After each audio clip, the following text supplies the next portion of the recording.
if you're safe, you're seeing a black man, have a conversation with him, explain to him your past experiences and what they've done to you and how they have you in this way of thinking and how you want to go through that. I say, want to go through a relationship with a black man. Maybe you can change your way of thinking as well. And just all you have to really do is communicate with one another. It doesn't matter who you're talking to, whether it be black or white, anyone in between. Communication can really solve a lot of different problems that we all are talking about here. Thank you. We're going to go right back here and then oh, sorry. Kiana, then Yada, then Kat. Sorry. It's super quick. It's just after listening. What's your name, hon? Sarah. I think I'm kind of connecting Sarah to Kat's point, a previous one before, like when you were talking about like how it's like all kind of goes around like in like a circle. It's like a toxic, type thing. But it's interesting you say that too because I feel like now we're all claiming that. Like, yeah, I don't really care. I'm dating who I want. I'm having a good time. But I'm thinking about my experiences, especially I'll see high school, especially out here too more. Black people aren't hollering at me too, and I'm not mad at it. It is what it is. So I think what you were trying to say, I won't speak for you, but like what I understood, it's like, it's not that I'm not open to black men, but y'all, I have no shame, y'all know my DMs, no one's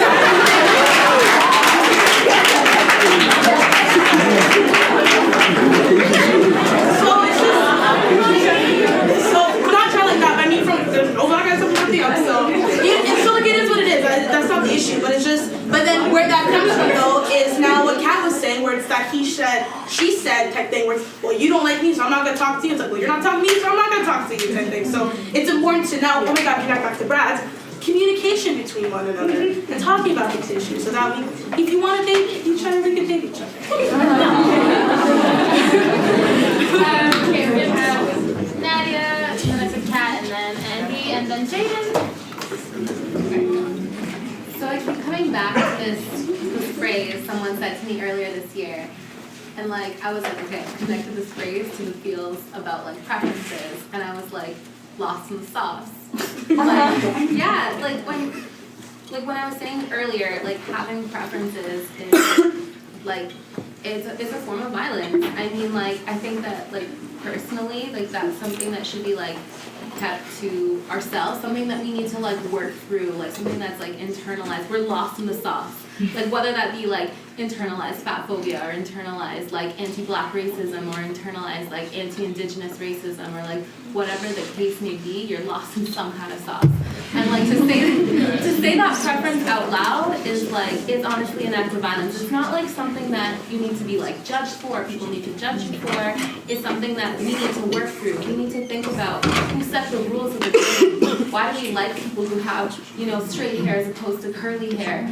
Or like a fair skin tone, or like a particular body type, or like people with particular abilities. I mean, like when we're talking about like modern day genetic counseling, that's some shit. That's some tea. and it's happening, right? And it's like we're lost in the sauce, and we're like we have to navigate through the shit that's around us right now, and we have to like work to disentangle that. And I feel like a part of that is like working through that stuff on your like.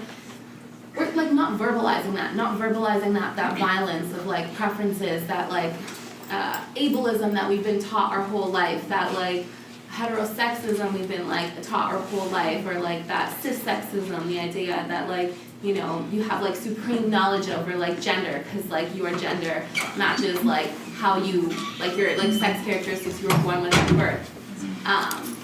And like unpacking and working that shit, it's a muscle that we have to work on every single day.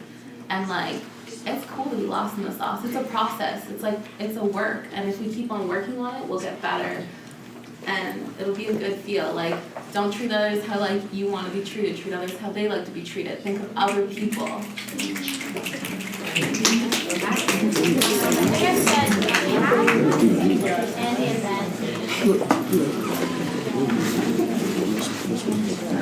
Okay. This is kind of drifting off the question, but that's also because I don't remember the question. No, I want to make my point for you. Okay.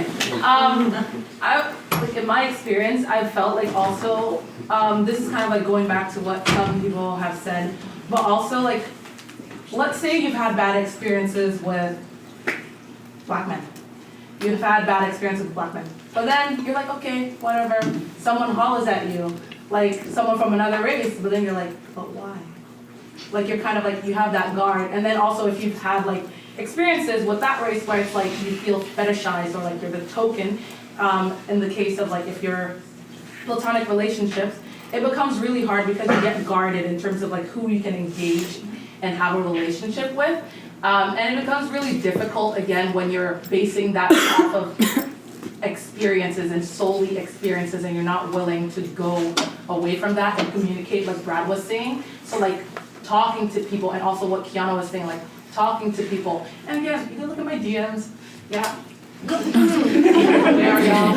But like it's also something where it's like you're waiting, like sitting and waiting for someone to like come up to you, where people may have like this idea of like women of color, and again the aspect that we have like a lot of strength and like we're kind of tough and approaching us may be different, but like also keeping in mind like we're human and everything. No. No, like yes, we're human, and also just really big thing and breaking down like whether this is like in dating relationships or just platonic relationships, it can be hard engaging in relationships with people that may be from different cultural backgrounds as you, or like race, or even within your own culture where you don't want to be accepted in a group because you're a certain identity only, and you don't also want to be part of a group because you're that token like black friend that I have. So just also not projecting insecurities or experiences that you may have had in the past onto new people that you are meeting, and being open to having that conversation and engaging with people in order to find out what kind of relationship you can build with them. But yeah. Okay, so Andy, Jaden, Delina, Tarisha, Morris. And then and then Anika? And then Anika? Okay, sorry. Okay, so we'll start with Andy. Okay, so basically going on the point which she was making before about like the guy saying, oh, I'm not gonna, so I'm not gonna, at the end of the day, I'm gonna marry a black girl at the end of the day. I think it's not only based off like guys being black, like if, in my head, that's just based off maturity. Like wouldn't it be like guys just being young, not seeking a relationship, and they're saying I'm not gonna marry a black girl until I'm ready to settle down in that aspect. Like, I don't know, it just comes with something else. Okay. Continue with the guys, can I grab your attention, please? Thank you. Before we continue, this conversation is not about what's right and wrong. That's why we're speaking from personal experience. We're not trying to debate what's right. We're not trying to come to some conclusion. Just want to put that out there. Okay, I believe Jaden was next. We had Delina, Tarisha, Morgan, then Anika. Yeah, going back to the point about I think your social area and the people you socialize with really influences the people who you date. Because in my perspective, for me, I've lived around white people my whole life. I've lived in white neighborhoods. I've lived with white people since I was about 15, and playing hockey, all your teammates are white. So, like as a guy, your teammates talk about girls, but in my perspective, the places I've lived, there were no black people around. And I mean, I've gone weeks or months not seeing another black person. So for me, I didn't really have many options. So I think but as soon as, based off my choices, if I dated a white person, it would be looked upon as he only dates white people, or he doesn't like black people. I love my mom, I love my sister, I love black people, I love all races. It's not all the time what you idolize, it might be what's available. And I think in the athlete's perspective, because in the athlete's business, at that level, all those businesses are run by majority white people. And most of your teammates are going to be white, and most of the people you're around are going to be white. And I think that aspect kind of helps influence or support your decision to maybe date outside your race because that's what you feel maybe everyone else is doing. I don't totally agree with that. I mean, this is me at my second year at Queen. This is the most diverse culture I've been around, and I enjoy it. I like it. I like being able to be around people that I can generally relate to more as terms of experiences. But I think it's quick to assume and judge people when you really don't know their whole backstory. So, yeah. Totally valid. We're gonna do Lena, then Interracial. Oh, I'm sorry if I interrupted the class.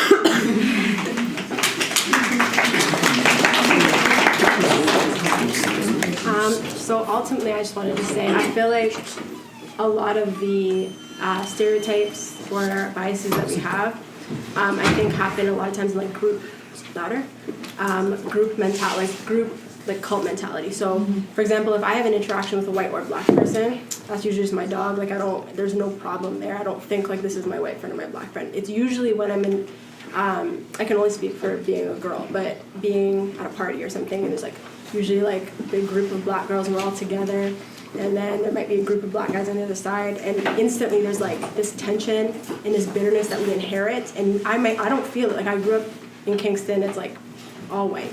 So I've never felt any kind of internalized bitterness against somebody else. But when you're with a group, you kind of feel like, okay, we have to have our guard up because you don't want to be misconceived, and they may not want to be misconceived, and then there's just like this tension. But usually when you go over and you talk to somebody, you don't feel that. It's not there anymore. And that's something that I feel like as I've gotten older, I've learned to break down, because I've been caught saying things that I know now comes out of immaturity and insecurity. So I feel like that's just how I feel about that. Yeah, like one of my biggest points, just like listening to like many people speak, is that when we talk about like interracial relationship, we have to remember like the base of that as well is also a relationship. So I feel like for many of us, like we may have had experiences with people, like I've dated black guys, I've dated like guys who are not black. I've dated guys who are black who are like terrible. And I've dated amazing black guys, and I've dated outside of my race. And it's like within that, like you have to have that level of maturity and where you realize like, okay, this person just wasn't ready for a relationship, or this was just an unhealthy relationship, and it's like not just because they were a black guy that all black guys are this way. And it's like making those generalized statements. And I know like within, like I know like hearts are probably heavy in here, people, your hearts are racing, you don't want to talk, but I'm just gonna be real and just be like, from my experience and in my friend groups, it's like we have those conversations a lot that like black guys aren't checking for black girls, and like they're not really like interested. And I think it goes back to that whole cycle of like the two groups kind of having that like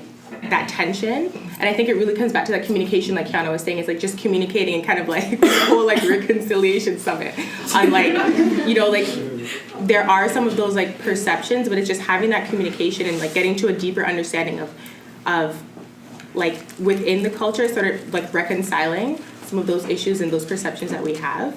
I wanted to touch on Kat's point about the marrying a black girl, like when like You're ready? I was talking about like basically in terms of their dating, when you look at the, I don't want to call it track record, because that's actually honestly rude.